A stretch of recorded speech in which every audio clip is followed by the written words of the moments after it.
What's up, everybody? Thank you for tuning in. If you're here, this is my, officially anyway, this is my second post on my new channel. Just driving through London this last few months of the summer, so you know, trying to enjoy a little bit of that sunlight before we go back to the misery that has once occupied this place for so many millennia. In fact, I wanted to just talk a little bit about that. Many of us don't know. Many of us assume, you know, that there are 24 hours in a day. We assume that there is a 24-hour period in one cycle. But in terms of hours of days, you know, there's nowhere in the world that has 24 hours of sunlight, except, say, in Scandinavia during certain periods of the year. Even then, I'm not sure it's completely 24 hours. But most places have 10, 12, 8 hours of sunlight on average a day. That's a day, and the rest of it is night. So what I wanted to talk about today was just about the fact that as African people, we have been so molested by this system of modern day Christianity that we are so completely and utterly convinced about its basis in reality. And unfortunately, a lot of us, I'm coming to my mid-30s, and throughout my childhood, you know, Christianity was something which was always talked about as being sacrosanct. It's important. It's the basis for everything. And I always was very aware of my spirituality. I think around the age of 5, 6, 7, you really start becoming aware of your spirituality and the importance it has across with the people that you interact with. I never forget, as a child, maybe I was 9 years old, I said to my mother, or 8 years old, I said to my mother, I was like, where is God? And she said, God is in everybody. And I thought to myself, okay, if God is in everybody, then is he all around us? And I was one of those kids that didn't ask too many questions. Like, when I did ask a question, it was so that I could think about what I thought about what that person thought and make my own mind up. Now, I'll give you a little bit of background as to what is historically verifiable, that nobody in this earth, whether you're Christian or Muslim or whatever, can really challenge. And that's for the fact that there's no historical record of any of the characters from the Bible, any of their graves, any of the places that they said that they went to. There is no verifiable proof that they actually went there. You see, we get this phrase, it's written in stone. That phrase, it's written in stone, really comes about because in the days before mass printing presses, so I'm talking about, you know, more than 800 years ago. In fact, the age of learning was about it's a time of just after Billy Graham. So this is like Martin Luther, 800 years ago. Things were written in stone. They were carved, and images were drawn, and also text, sacred scrolls and text, things were written on papyrus leaves and so on, were written down, and that's where we get the phrase written in stone. Now, if there was a man who walked on water, if there was a man who healed the sick, and if there was a man who you know, did miracles such as changing fish, multiplying fish and bread, then that person would have been written down somewhere. And certainly in the area that's called Israel now, Palestine really, is what it should be called, you don't see any evidence of any of this. But not just that, you don't see any evidence of a man parting the Red Sea anywhere between Egypt and what is now called the Middle East, which is really a misnomer. No such thing as a Middle East. Middle East of where? And then also there's no evidence of a man, of mass migrations of any Jewish slaves in or out of Africa or Egypt, for that matter. There's no record of anybody by the name of Potiphar. in Egypt, and you know Egypt, even those of you who are harsh critics of Egyptology or whatever, or Egypt and its relevance, they wrote everything down, they drew stuff down. You will not find any evidence of anybody, a prime minister by the name of Potiphar. Nor will you find any evidence of a little kid who came on a little boat down in a little basket down the Nile and was found by the daughter of the Pharaoh. And the fact that they say Pharaoh just shows you that they're not really prepared to make you aware of any name, because Egyptian kings, what they call pharaohs, which is really Perah, which is really basically saying house of, it's not necessarily saying king or queen for that matter. When you look at what they actually said, when you look at what they actually wrote down, you will never find any record of Moses, Abraham, or anybody like that. Now, Abraham really is the foundation of the Jewish faith, and thereby Christianity, even maybe Islam, you could say.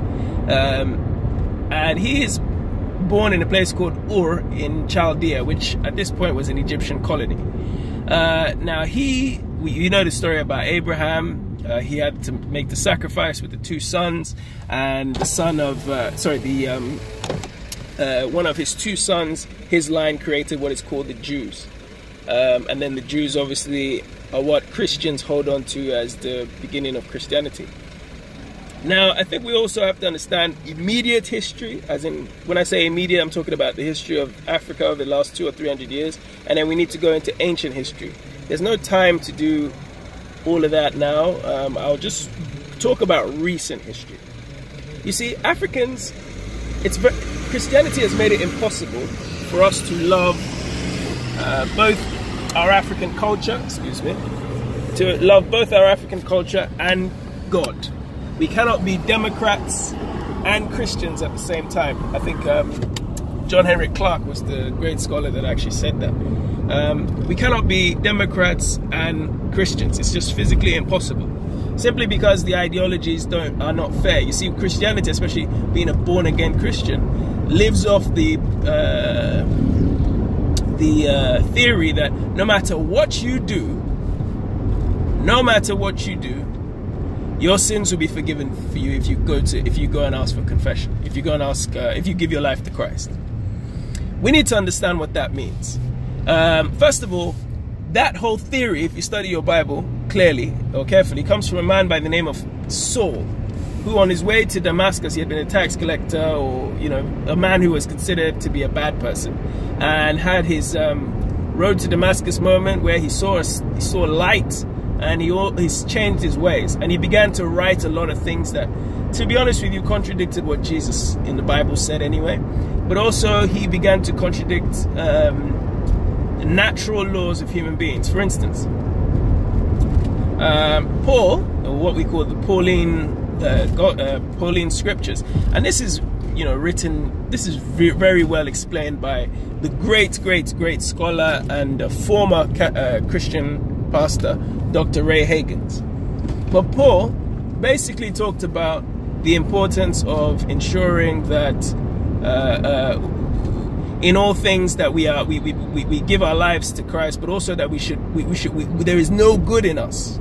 But also, if you read what he says carefully, he talks a lot about, and I'll put the I have them all written down. I'll put the scriptures somewhere in the description if you want to read them. But he goes and starts talking about how it's very important that we ensure I'm losing my train of thought, about salvation. This whole concept of salvation comes from him. And he travels around Greece, and also you have to understand even the translation of the Bible. But like I said, I'm going to focus on the recent history, so let me not confuse anybody and have a car crash at the same time. Now let's understand, African people cannot be both Christian and African at the same time. It's physically impossible, and that's why you see a lot of us are African in our outward appearance, in terms of the way we dress, but inwardly we're European. And even though we say we don't like Europeans, even if we would rather live in Africa, the mentality is very much a European mentality, because Christendom colonized Europe. You see, Christianity is a religion that was created as a byproduct of African spirituality, but written down and enforced on Europe on a mass level. I mean, I'm talking, you wake up in the morning and pagan churches have been burnt down or replaced with a cross, because literally people like Constantine called a council and said this is what everybody has to believe, and then we will literally, in some cases, kill anybody who says otherwise. And this is why Christians back in the day, before Rome, which occupied a lot of southern Europe and part of what it's now called the Middle East and northern Africa, they literally would take Christians and send them to the lions to be eaten alive. Remember all those old movies? So anyway, the point I'm getting at is that as African people, we tend to focus largely on the Bible. And I think the minute you do that, you accept that everything that you had before the Bible and Christianity arriving where you were is paganistic. And this is not, you know, this isn't my words. I know personal family members who have, you know, participated in the burning of shrines.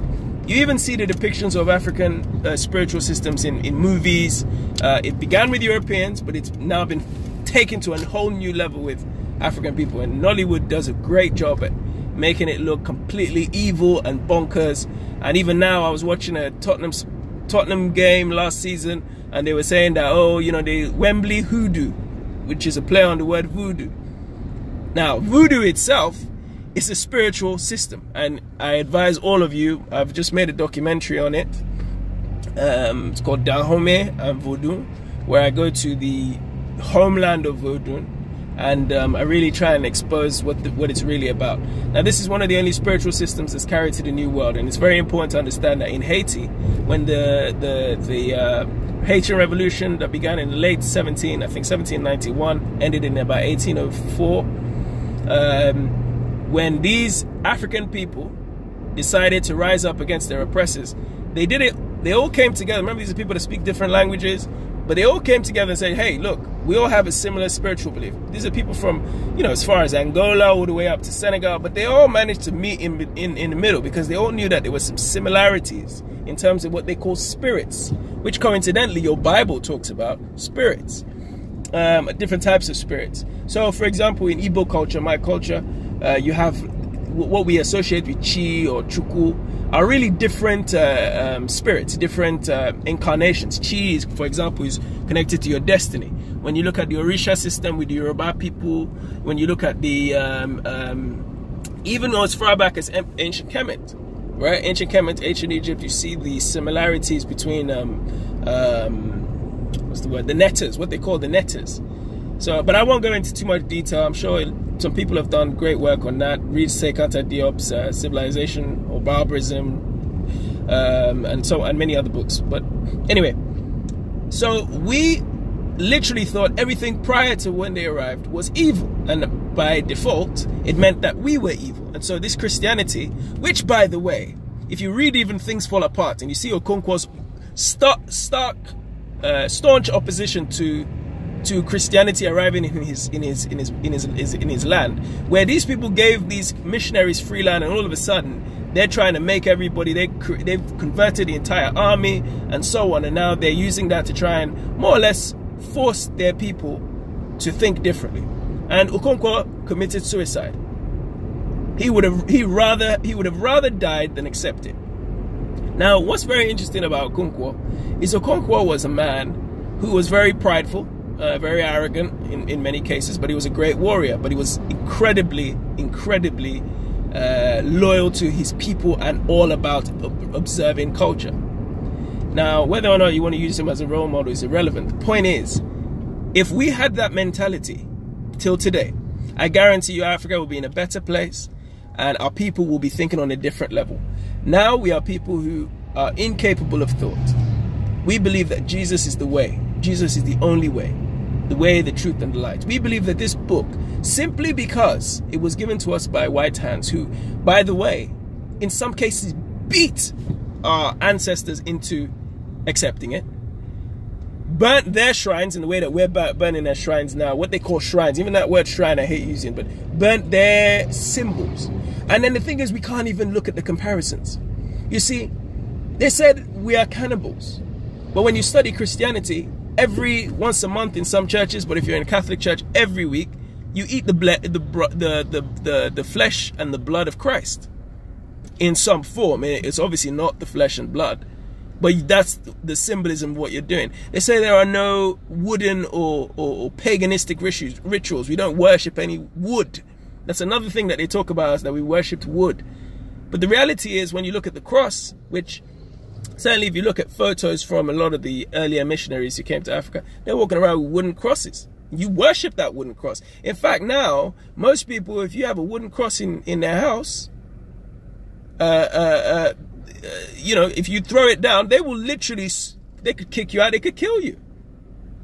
There's even a thing called the Knights Templar, which belong to the Catholic Church, which are really all about fighting to ensure that anybody who says anything bad about Christianity, a religion that is supposed to be about tolerance and love for all people, they can be killed. Now, the other point I wanted to make quickly, I've got 45 minutes to get to my meeting, but the other point I wanted to make very quickly was to do with, again, symbolism. Once every period, you see the Roman Catholic Pope, the Pope of the Roman Catholic Church rather, going to kiss the Black Madonna, sacred Black Madonna. And we don't even ask ourselves, what is this Black Madonna? Well, Black Madonna is what we call Mary and, the Virgin Mary and her son, which, if you study factual history, this is basically a Europeanized version of Isis and Horus, or Asar and Heru. Now, Asar and Heru were the ancient mythological, if you will, and by the way, mythology is not a bad thing. Every culture in the world has their own way of interpreting how they came about and what is sacred to them. It all has to do with having an outer body experience, being killed and coming back to life. Resurrection itself is something which snakes symbolize very well. Snakes symbolize this because they shed their skin and give birth to another skin. Also, if you look at the end of the snake to the beginning, it's almost like, in fact, in ancient Egypt they use this a lot of symbolism. The snake's head and ending can face each other.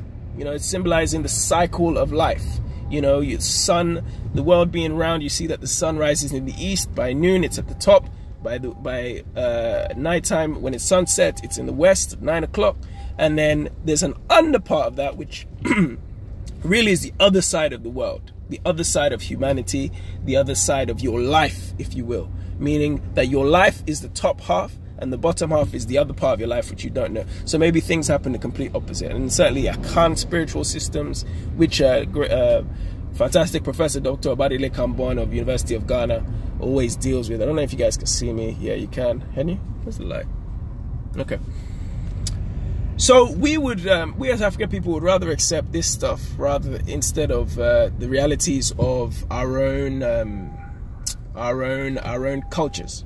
And I think this is the reason why we as African people are suffering on another level now. Now, we know this, but I think when you look at all the greatest problems plaguing us, colonialism, what they call neocolonialism, even the fake money economy, which is really the reason why we're in poverty in the first place. Because if Europeans had been thinking in the so-called humanitarian ways that they had said they were, and they continue to say today that they're always thinking about, then they would literally say, you guys keep your raw materials, we'll just trade them with you fairly, rather than say, oh no, that land you have, those cows that you have on that land, instead of you, because we've colonized the land, we take all over that, you now have to work us to pay for your land that you've had for thousands of years. But then instead they say, oh, we're poor people and we need to send them aid, $1 billion in aid. For example, $1 billion in aid a year is nothing compared to what people send in Western Union to African countries. Africans in the diaspora send to their people. So, in all honesty, I think we're in a position now where if we don't fix our spiritual life, and if we don't start challenging not just ourselves, but family members, and I'm talking specifically to the converted here. I'm speaking to those of you who are already aware that something is amiss. There's something not right. That these people who came in 150 years ago, whilst they had already, keep in mind, they had already taken out a good percentage of our population over a 400 or 500 year period. So the ones that were left, they came and said, you know what, we've destabilized your kingdoms, and so therefore we are going to enforce this thing, because we know that spirituality is the tool that we need to use in order to control you. Now, they did that very, very successfully, and now we're in the position that we are. They beat us into it. They stripped us. They made us change our names. In fact, I don't know many African people from Nigeria, where I grew up, that have many particular Igbo people. Let me just speak specifically about Igbo people and people from the northern part, the Muslim and Hausa parts, who have an indigenous name first. They usually have an indigenous name maybe second, and first would be a European or Arab name. So if we don't start challenging our family members and our friends, and literally just by throwing little nuggets, and it's not for everybody to go and start broadcasting to them. That's, you know, I'm not that type of person that likes to go and preach to people. I don't like to, because I don't want anybody telling me how to think, you know. So I don't try and tell people how to think. But I know that this is a time now which is very crucial, where we're going to have to be ensuring that we are telling people the truth, those of us who know, and more importantly, that we're starting to, those of you who don't know, are starting to actually research. You see, research can do a great many things. You see, the personification of ignorance is believing something that you've been told and not challenging it. You see, when you go to medical school, you see, let's say you're a Christian person, born again Christian, whatever, you go to medical school, you go and study medical books. You don't have any, the Bible doesn't teach you about how to be a doctor or a nurse, but you study medical books because you know it does. By default, about your spiritual life, if you want to believe in some spirituality, you study the book. I'm certain the vast majority of Christians that I know, and that I'm sure all of you know, have never read the Bible cover to cover. And if they have, they've been guided by a pastor who's told them when to read which book when, how to read it, how to interpret it, because they've written an accompanying book to explain. Because really, King James Version of the Bible is something that is, unless you know history and unless you study literature and language, it's going to be very difficult for you to put in very basic words. And also understanding that in interpretation, I'm a filmmaker myself, I subtitle all the time, and I know the power that is placed in subtitling. You see, in a filmmaker, you're saying, somebody's saying something, but people have to read what they're saying, and you don't want them to be reading masses of text, so you summarize what they're saying. Even that is a little bit of propaganda. So how much more something as powerful as the Bible? You know, you have to understand, churches are, around the world, places considered charities. They don't pay taxes in the same way that other places pay taxes. They're given a free pass. But if you look at what they did, if you look at the bishops of ancient the Iberian Peninsula, who authorized people to reduce to servitude, or infidels, people who didn't believe what they believed, simply because they didn't believe what they believed, they allowed them to be enslaved. When you understand that this is the legacy of Christianity, not the legacy of Jesus, because even if you believe this story, which by the way is fictional, don't take my word for it, do your research. Completely fictional. The only people really that are true in the Bible are the people who are people like Taharka. You know, he's a real figure. You can see his statue. In fact, you go to museums all around the world. I was at the Berlin Museum a few months ago.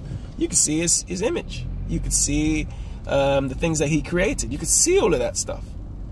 But we are instead made to believe that Egypt had enslaved Jews, and by default, because they didn't enslave Jews, Egypt is bad. And if you're Christian, you have to hate Egypt. So these are some of the problems that are plaguing us. I urge you. I probably created more questions in your mind. I don't know. I don't really know who's listening to me, but I know that if you click on this video, you're either curious or you already know. And all I'm trying to say to you is, if you already know, do something about it. Don't be judgmental. You know, it's been about 4 or 5 years since I found out the truth, and I have to be honest, I've been judgmental. Been judgmental with my wife, been judgmental with my friends, but the people that were important came around. They started to see that. I'm not saying trust what I'm saying. I'm saying look at the realities and then go do your research. Because if you're really serious about moving forward in the 21st century, if you're really serious about ensuring that us as African people around the world are no longer at the bottom of society, which we are. Whether you're in an Arab society, whether you're in a communist society, whether you're in a Christian society, blacks are at the bottom. And it's very important that we rise to our aptly named, not aptly actually, that we rise to the position that we've always been, which is first. You see, it's not a mistake that the universe and humanity decided to be created all around heat and sunlight. You see, is a great scholar formerly named Booker T. Coleman. He said that, look, wherever God had decided, and even the word God creates some dogma, so I'm saying God because you understand, even wherever God decided to create the earth would have been where the sun was shining the most. And so by default, he created melanated people. This is also something which is proven beyond a shadow of a doubt. The first people to walk this earth, to populate this earth, are people blacker than I am even, with hair more kinkier than mine is. Right? This is the reality of the world. And so, because many of us don't know that, unfortunately, we find ourselves in a position where we are playing catch up and information is coming at us and we don't know what to trust and what not to trust. That's the fact.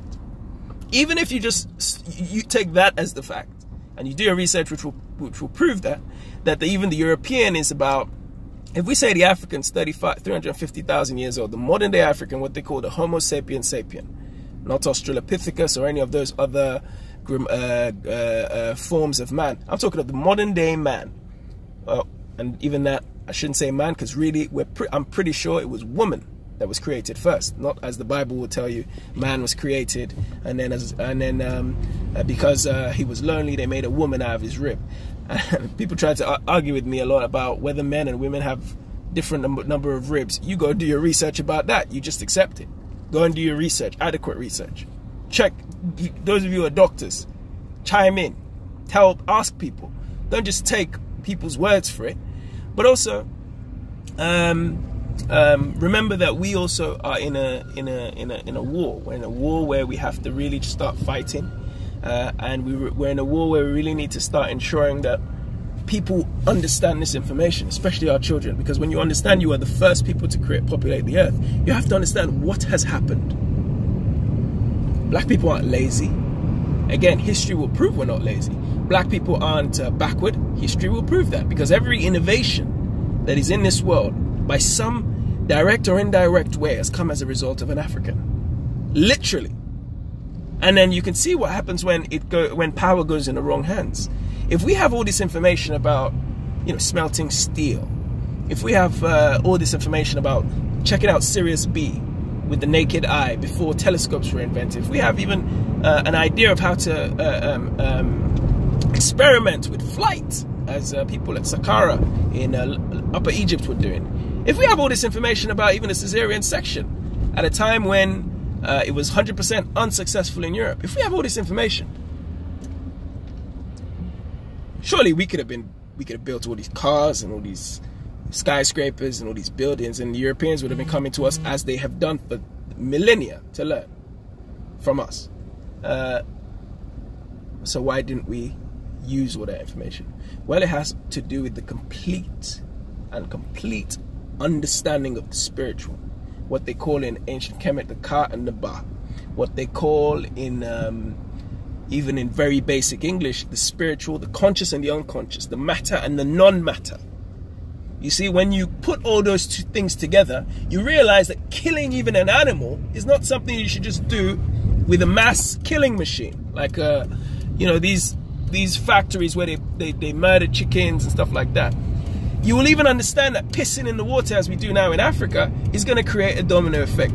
But more importantly, you will even realize that creating the locomotive train, that creating the aeroplane is only going to damage the universe. We Africans were well aware of this. Don't forget, these are people who worshipped rivers. We have rivers that are considered to be sacred. Streams. Why? Because water is life. Your body is 70% water. You see, when you die, that water evaporates and goes right back into the sky, and it comes down in the form of rain, which nourishes the soil, which the rest of your ashes, the 30%, go into.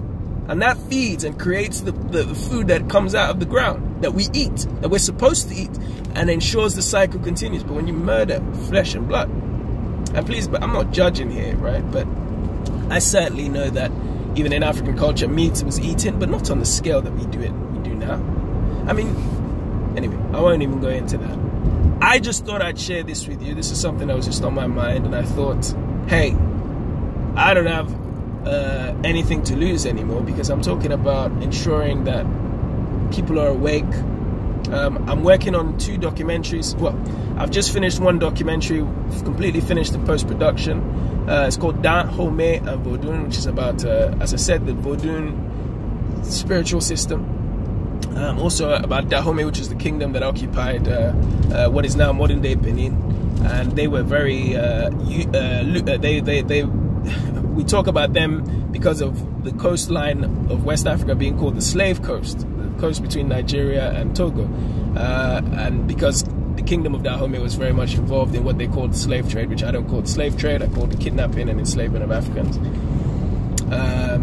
But I've also, earlier this year I was in Mali. I shot a documentary which is going to be about Malian history from the beginning Soninke, Malinke kingdoms all the way to Songhai, which is the most recent and probably the last, according to John Henry Clark, the last greatest African civilization before the arrival of the European. And then there's that, and then I'm also, hopefully in the next year, by about April time, I'll be on my way to ancient Egypt, to Sudan, to Ethiopia, and to Rwanda and Uganda, did I say that? To shoot another documentary about the origins of the ancient Egyptian empire, which we call Kemet, which they called Kemet, which means land of the blacks. That itself should be an indication as to why Christianity does not want you talking about Egypt at all if you're a black person.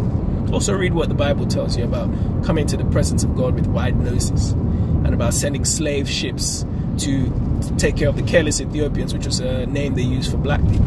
You have to also understand, all of Africa is named because of its race. And these new modern nations are all named according to their race. But all the way back in ancient Kemet, they call themselves Kemetu, which means black people, which is also where you get chemistry from. So it even tells you about how we as black people are so artistic, but also so creative, and also so scientific in the way that we think as well. Very black and white. If you talk to an African person on the ground who is free of this Christian Islamic mentality, they think very logically, which is scientifically. But anyway, I forgot what I was about to say, but the point is, when those documentaries are ready, that will be my own contribution. What's your contribution? Everybody, it's very, very important that everybody has their own, makes their own contribution in ensuring that this, at least our children's generation, I'm talking about the generation who in 20 years time, in 40 years time, in 50 years time, in 100 years time are going to be in positions of power. If they have the right basis of knowledge and understanding, where do you think the African world will go?